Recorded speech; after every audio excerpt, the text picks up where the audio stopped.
In 1993, Steven Spielberg made dinosaurs a reality in a way that no one had ever seen before.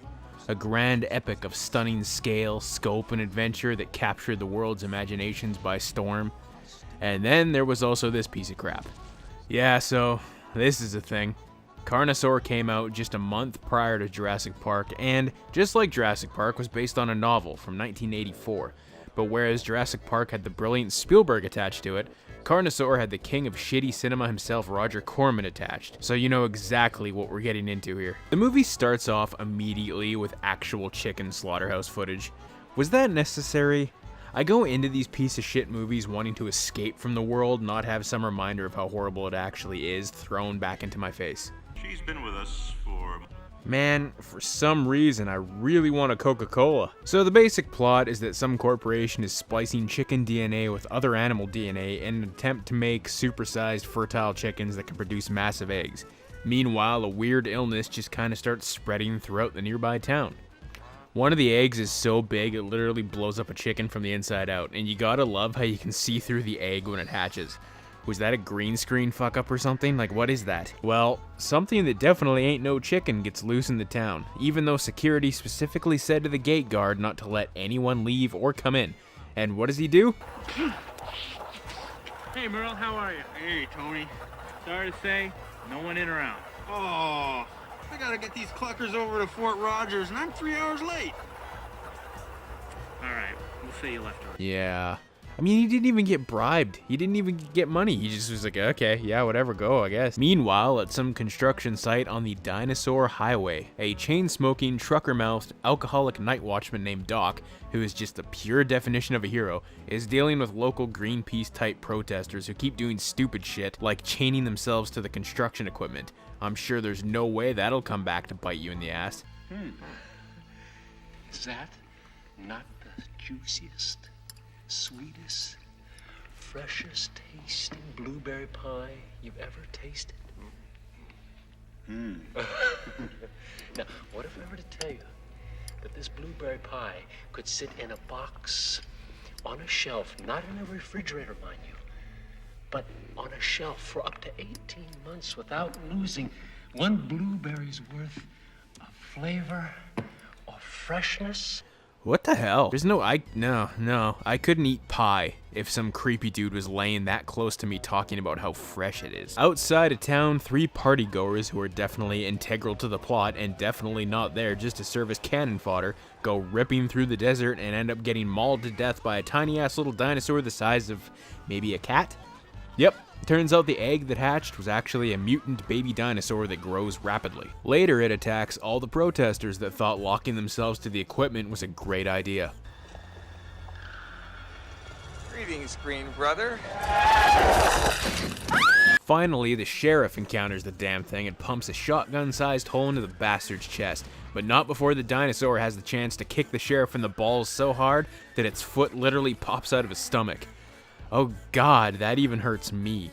Well, the dino died, you'd think that'd be the end of the movie. Not quite. Turns out this crazy bitch, Dr. Tiptree, has a, no joke, fucking T-Rex in her basement. I don't know why, I don't know how. It's never explained why this thing is down there or how it got there. All I can assume is that she uses its DNA to make her freaky deaky chickens. Speaking of chickens, remember that virus that was making everyone sick? Get this whack shit. Turns out Dr. Tiptree hates humans so much that she designed an illness that somehow gets women pregnant with giant fucking dinosaur eggs in an effort to make dinosaurs once again the reigning species on Earth. But rather than live to see her work come to fruition, she infects herself and dies. That's so stupid. Well, the T-Rex gets loose and it's up to our hero Doc to save the day. But before he can do that, he has to save one of the protesters named Thrush. Yeah, Thrush. That he is madly in love with, even though he's known her for a whole of like 2 days. This whole final battle, if you even want to call it that, is easily the most entertaining part of the movie. They kill the T-Rex by using a bobcat skid steer to rip its guts out. It's good shit. But in a half-assed attempt at making some sort of deep or poignant ending, the government shows up and kills both Doc and Thrush, lights them on fire, and destroys the only serum that they had to cure the dino birthing disease. So fucking deep. You know what the really crazy part is? The actress that played the psychopath Dr. Tiptree is Diane Ladd. Guess who her daughter is? Laura Dern. Yeah, Ellie from Jurassic Park. I want to know how that Thanksgiving dinner conversation went. Obviously, there is no comparison to the effects in Jurassic Park. These effects look like complete ass. Keep in mind, this movie only ended up costing $850,000 to make, but you can't help but compare it given how close to Jurassic Park it came out. The only cool looking effect they have in the movie is a full-scale T-Rex robot that, yeah, looks like hot garbage when you compare it to Stan Winston's T-Rex, but at least it's better than all this other crap. But due to it not being convincing, they barely used it. Yeah, cause this looks so much better. At one point, they even had a guy in a dinosaur suit, but I can't find any footage or photos of that anywhere. Ultimately, in traditional shitty low-budget fashion, they ended up using a robot-controlled miniature and a hand puppet. So when you think about it, the stuff in the movie was their best work, which makes me cringe at the thought of what may have ended up happening. But Carnosaur commits the most carnal sin that any movie like this can commit. It's boring. A movie about a mutating killer dinosaur eating people, a T-Rex fighting a damn bobcat tractor, and women giving birth to giant chicken eggs shouldn't be boring. It has no right to be boring. But Jesus, is it ever boring. I hate wildlife. Man, I've been avoiding this for the past 3 years, ever since I posted my review for the original Carnosaur, but it's time to face the rest of the Carnosaur saga. Thus, here it is, Carnosaur II. Jesus Christ, those are the loudest water drop sound effects I think I've ever heard in my life. So, Carnosaur II kicks off with some off-screen menace slowly picking off the residents of a nuclear facility.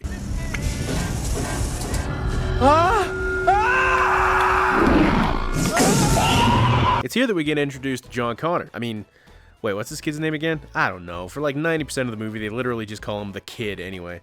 But I mean, come on, he's got the same hair and the same hacking tool that John had in Terminator 2, so it's pretty clear where they were going with it. This guy doesn't look like he's about to be mauled by a prehistoric monstrosity. He looks like he just saw his grandma naked. Anyway, the kid watches as a raptor tears through the dining room of the facility. And by tear through, I mean the thing just kind of throws a bunch of people over some countertops about 4 times in a row.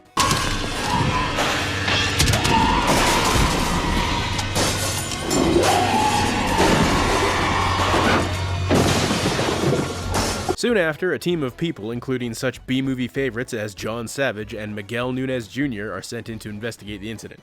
I swear to God, Miguel Nunez just has this monopoly on like shitty 90s horror movies. Like if it's in his contract or something that he just has to be in all of them. But I mean, he's one of the best parts of this entire thing. Proceed to level C2, about 20 yards ahead. That's 2 10s, Monk. Oh, that's real cute, Monk. Is that your sperm count or your IQ? Yeah. Dick! Don, apparently Savage was drunk throughout most of this movie's production, so that should give you some idea of the kind of flick we're dealing with here.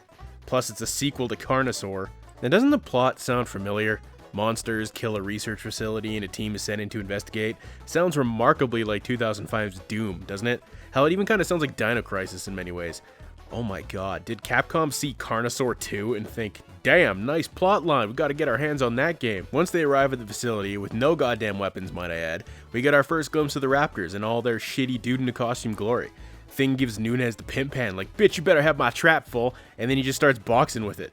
This is the perfect logical reaction to coming face to face with a dinosaur.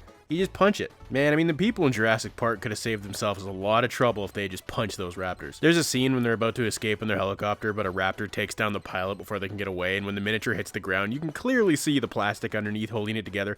It's good stuff, in a terrible sort of way. I mean, it's got all the shitties 90 B-movie tropes you'd expect from something like this.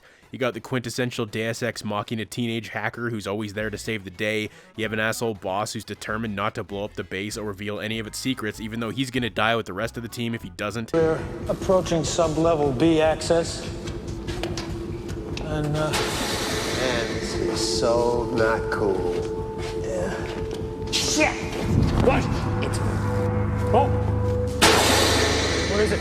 Well, since I don't already know the answer, is his fear of that iguana actually warranted? Hold on, I gotta look this up. Oh god, he might slowly dig the facility out from underneath you guys over the course of 20 years. Damn, dude, iguanas are like graboids, I didn't know that. But just like all these low-budget crapshoots, the movie doesn't actually get entertaining until around the 1 hour mark. But believe me when I say, as long as you went into this knowing full well that it's a sequel to Carnosaur, and has Roger Corman's name attached to it, then the wait is well worth it. There's a moment where the team has rigged up the facility with traps that all the dinosaurs start triggering, and I get that it was supposed to be a plot device, but really, I think it's just an excuse to not have the raptor costumes on screen for longer than a second at a time, because they suck so bad. I mean, just look at the way it's edited. Do you have a better explanation for this?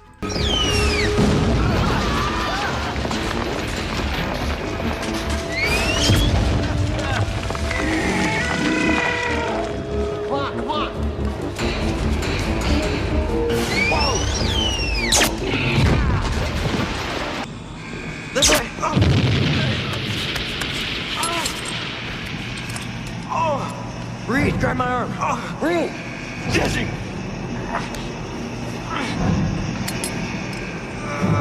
I can't.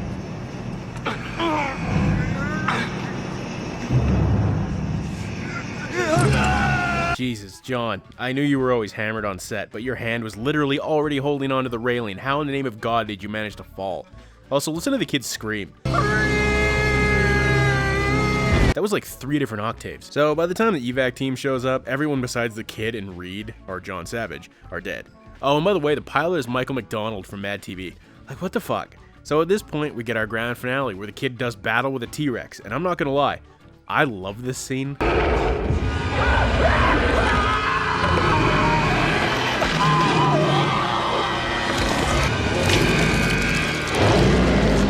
Yeah, sure, it looks like ass, but I'm a sucker for practical effects, even if they're total dumpster fire trash. And this whole battle is truly the definition of dumpster fire trash. It's jump cutted to hell, goes on way too long, consists of a ton of stock footage recycled from the first Carnosaur, and I love the brief moment where the Rex like grabs a pipe and throws it at the kid like, stop! And then it just ends, with probably the shittiest one-liner of all time. Eat this, Barney.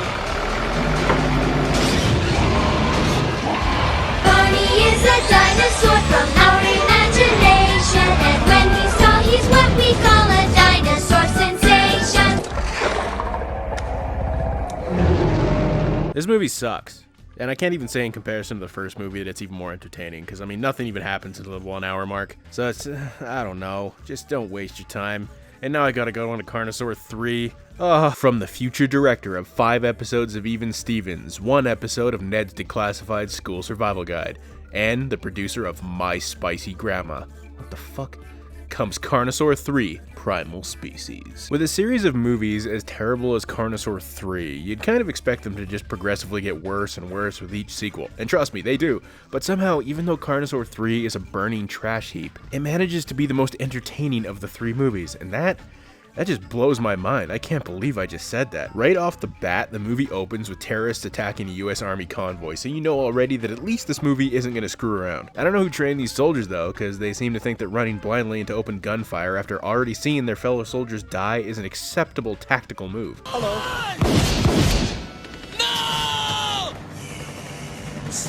Well, it turns out it wasn't, because the terrorists end up stealing a truck from the convoy. You don't have to be a rocket scientist to know what's in that truck, though. But one of my biggest pet peeves about all these damn Carnosaur movies is that no one ever seems at all fazed by the fact that there are fucking raptors in that truck.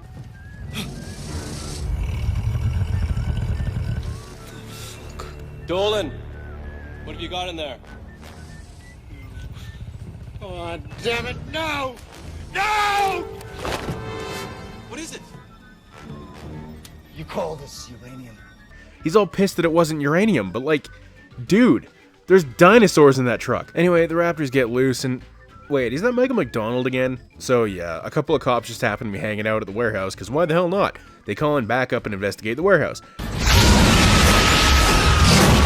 Wait, the T-Rex was in the truck too?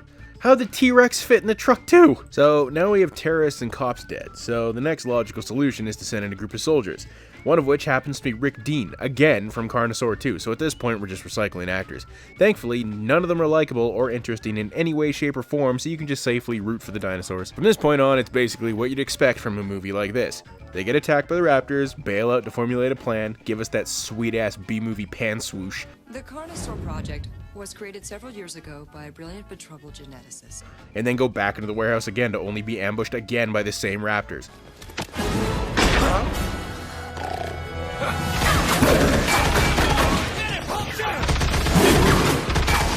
The way the raptors move is some of the best crap I've ever seen, and it's just me, or does this specific shot of the raptor look like the dude's rocking a pair of Heelys or something? Like, look at it. Its feet don't look like they're moving, so it's like he's on wheels on them or something.